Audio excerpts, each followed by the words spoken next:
آپ کچھ special diet آج کل کر رہے ہیں، وہ کیا اسپیشل ڈائٹ کر رہے ہیں اور کیوں کر رہے ہیں، اس حوالے سے بھی اگر کچھ یہ راز کی بات لائے. یہ تو اندرونی سوال آپ نے جو ہے نا وہ ایسا تو نہ کرے نا. میں ڈائبٹک کا پیشنٹ 10-12 سال شوگر کا جو مریض ہوتا ہے نا، مجھے جانتے ہیں، جتنا میرا ٹریول ہے، جتنا میرا شیڈول ہے، شوگر کے مریض کے لیے یہ سب چیزیں کیری کرنا اتنا آسان نہیں ہے. مگر میرے ساتھ ہوا یہ کہ میں پہلے تو ٹھیک چلتا رہا، مگر اب سے 6 مہینے یعنی 1 سال پہلے سے میری شوگر نے انکریز کرنا شروع کیا، اور میں الحمدللہ اس کو پراپرلی چیک کرتا رہا، اور 6 مہینے پہلے میری شوگر جو ہے وہ کافی زیادہ ہو گئی. اب میں کنفیوز تھا کہ میں میٹھا نہیں کھا رہا ہوں اور بہت کم کھا رہا ہوں، اور میں اپنی ڈائٹ کو کنٹرول بھی کر رہا ہوں، میں زیادہ بھی نہیں کھا رہا، لیکن میں اپنی شوگر کو پکڑ نہیں پا رہا تھا اور وہ کنٹینیو بڑھتی جا رہی تھی. پھر میری نظر سے ایک فارمولہ گزرا، اور وہ فارمولہ ہے GPS. اب اس کے یہ فارمولہ کیا ہے، تمام خاص طور پہ شوگر کے جو پیشنٹس ہیں، اور جس کو شوگر نہیں ہے وہ بھی ذرا غور سے سن لیں، جن کا وزن زیادہ ہے، جو بلڈ پریشر کی مریض ہیں یا کولیسٹرول کے مریض ہیں.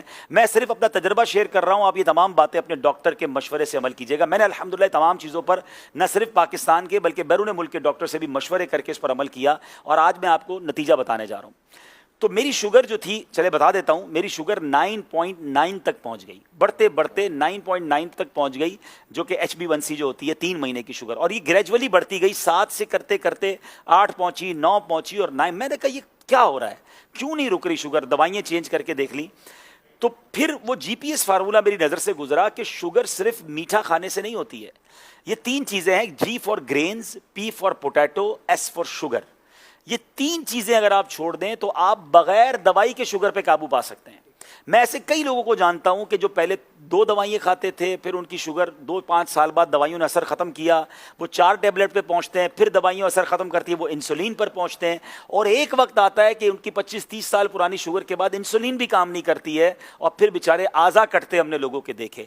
تو اب اس فارمولے کا جو مجھے بتایا گیا کہ اس فارمولے پر عمل کرنے سے آپ شوگر کو ریورس کر لیں گے اور آپ دوائیں بھی چھوٹ جائیں گی، پہلے تو مجھے یقین نہیں آیا، مگر اب میں نے خود عمل کرنا شروع کیا. اب اس کا تھوڑا سا عمل مشکل یہ ہے کہ اس میں گرینز، یعنی آپ کو اس میں روٹی چھوڑنی پڑے گی، اس میں آپ کو چاول چھوڑنا پڑے گا، اناج جو ہے نا وہ چھوڑنا پڑے گا، کیونکہ یہ ڈائریکٹلی کاربوہائیڈریٹس ہیں.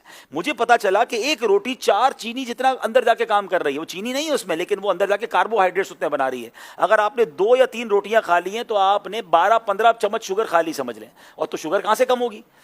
تو اب روٹی کو چھوڑنا تھا. اچھا روٹی میرے لیے اتنا مسئلہ نہیں، ہم میمنوں کے لیے چاول بڑا مسئلہ ہے، ہم چاول بہت کھاتے ہیں، تو چاول چھوڑنا تھا، روٹی چھوڑنی تھی، پوٹیٹو خیر ویسے بھی اتنا زیادہ مرغوب نہیں تھا، اور شوگر والی تمام چیزیں، بیکری کی تمام آئٹمز.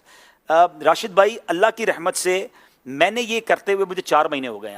آج 4 مہینے بعد الحمدللہ